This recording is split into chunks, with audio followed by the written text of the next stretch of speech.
নমস্কার বন্ধুরা, অনেক অনেক স্বাগত আমার চ্যানেলে আপনাদের। আমি দেবাশিস। আজ এই ঝুমকা বানানো আমি শেখাবো। এটা বাংলা ঝুমকো কিভাবে তৈরি করা হয়, টোটাল প্রসেস আমি বাংলায় আপনাদের বোঝাবো। চলুন শুরু করা যাক। এটা 27 গেজ তার, এটা 31 গেজের পাক তার, পাত, কাটিং এবং কেডিএম। এটা আমি প্রথমে লেহেরি বা বেঁকি তৈরি করে নেব। দেখুন তারটাকে আমি টেনে সোজা করে নিচ্ছি।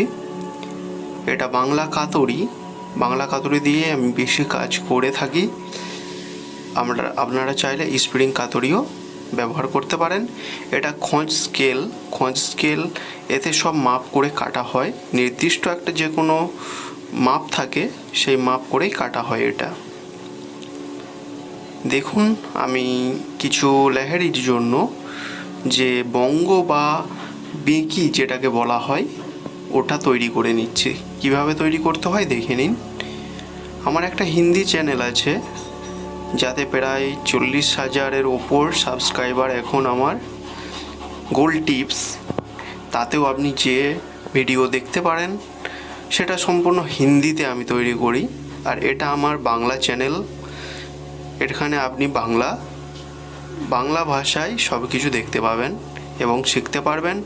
সব কিছু ভিডিও আমি আস্তে আস্তে দিতে চলেছি আপনাদের।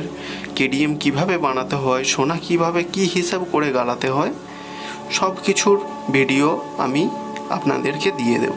এটা প্লাস্টার অফ প্যারিস। এটাকে আমি এইভাবে গুলিয়ে এই কাজটার মধ্যে দিয়ে দেব এবং 10 মিনিট অপেক্ষা করে নেব প্লাস্টারটা শুকানোর। শুকিয়ে গেছে, এখন প্লাস্টারটা তুলে নিলাম। এটা হ্যান্ড লাইটার এবং গ্যাস ট্যাঙ্কি। গ্যাস আমি এইরকমভাবে ভরে নিলাম। এবার আমি সোল্ডারিং করে নেব। এই বেঁকিগুলো অর্থাৎ কাটা মুখগুলো, এটা বোরিক অ্যাসিড পাউডার, যেটার সাহায্যে কালো পড়ে যাওয়া যে অংশ সেটাকে পরিষ্কার করা যায়। অর্থাৎ ঝালতে গেলে যে অংশ কালো হয়ে যায়, তাতে সোল্ডারিং করতে অসুবিধা হয়, যার জন্য বোরিক অ্যাসিড পাউডারের ব্যবহার করা হয়।